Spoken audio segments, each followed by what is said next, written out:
Hello everyone, কেমন আছো তোমরা সবাই? মিষ্টিস ব্লগের নতুন একটা ভিডিওতে তোমাদের সবাইকে স্বাগত জানাচ্ছি। আজ সোমবার সকালবেলাতে আমাদের পুজো দেওয়া হয়ে গিয়েছে। আজ সোমবার যেহেতু আমাদের বাড়িতে নিরামিষই হয়, আর আমি আর মা দুজনেই ভেবেছি প্রত্যেক সোমবারে গোপালকে আমরা কিছু ভোগ নিবেদন করব।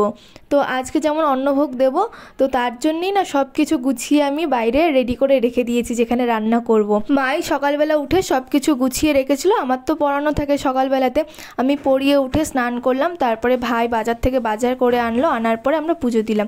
আজকে আমার ভাই যখন ফুল এনেছে কিনে, তখন অনেক জবা ফুল দিয়েছে। অনেক দিন পরে এতগুলো জবা ফুল দিয়ে আজকে পুজো দেওয়া হলো। আজকে আমি ঠাকুরের জন্য পোলাও আর আলুর দম করব। তো তার জন্য না আমার মা সব কিছু গুছিয়ে দিয়েছে, আলু টালুগুলো কেটে দিয়েছে, মশলাও করে দিয়েছে। তো আমি এখন ঠাকুরের ভোগটা রান্না করছি। আমার মা এখন বাড়িতে নেই, মা গেছে একটু ভাইয়ের স্কুলে, তো সেই জন্য আমি এখন একাই এখানে রান্নাটা করছি। আলুর দমে না আমি গোটা গরম মশলা ফোড়ন দিয়ে একবারে আলুগুলো ভেজে নিয়েছি। তারপরে আমি ওখানে দিয়েছি গ্রেট করা আদা, তার সাথে জিরের গুঁড়ো, ধনের গুঁড়ো, অল্প করে কাশ্মীরি লঙ্কার গুঁড়ো, লঙ্কা, নুন, চিনি সব কিছু একবারে একটা বাটির ভিতরে আমি নিয়ে নিয়েছি। এতে সুবিধা হয়, যেহেতু ঠাকুরের ভোগ রান্না করছি, তো সেই জন্য পরিমাণটা না মানে এক হাতে দিলে বোঝা যায়, ওই কারণে আমি সব কিছু একটা বাটির ভিতরে নিয়ে নিয়েছি। নিয়ে ওটা জল দিয়ে গুলিয়ে ওই মশলাটা আমি আলুর দমে দিয়ে দিয়েছি। এরপরে মশলাটা খুব ভালো করে কষিয়ে নিয়েছি আলু টালু দিয়ে, তারপরে আমি ওর ভিতরে জল দিয়ে দিয়েছি।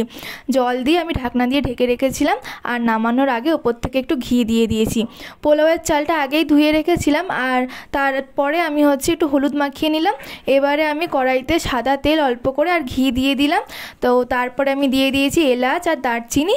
ওই গরম মশলাটা ভাজা হয়ে গেলে তারপরে এর ভিতরে দিয়ে দিয়েছি কাজু কিশমিশ, ওটাও একটু ভেজে নিয়েছি। তারপরে দিয়ে দিলাম চালটা, গোবিন্দভোগ চাল দিয়ে ওই 2 মিনিট মতো নেড়ে চেড়ে এর ভিতরে জল দিয়ে দিচ্ছি। আমি যে বাটিটাই করে জল দিচ্ছি, এই বাটিটা মেপেই আমি চাল দিয়েছিলাম, তো ওই বাটিটা মেপেই জল দিচ্ছি, কিন্তু কড়াইতে করলে না একটু বেশি জল লাগে। এরপর আমি লবণ আর চিনিটাও দিয়ে দিলাম, দিয়ে ঢাকা দিয়ে রেখে দেবো। আর পোলাওটা হয়ে গেলে সব শেষে একদম আবার একটু ওপর থেকে ঘি ছড়িয়ে দেবো, দিলেই কিন্তু পোলাও রেডি হয়ে যাবে। সকালের পুজো দিয়ে আমি আর বসিনি, আমি ঠাকুরের ভোগটা একবারে করে নিয়েছিলাম, সেই জন্য তাড়াতাড়িও হয়ে গিয়েছে। আমি 12:30টার মধ্যেই গোপালকে আজকে ভোগ দিয়ে দিয়েছি। তো আজকে আমি করেছিলাম পোলাও, তার সাথে আলুর দম আর একটা সন্দেশ দিয়েছিলাম।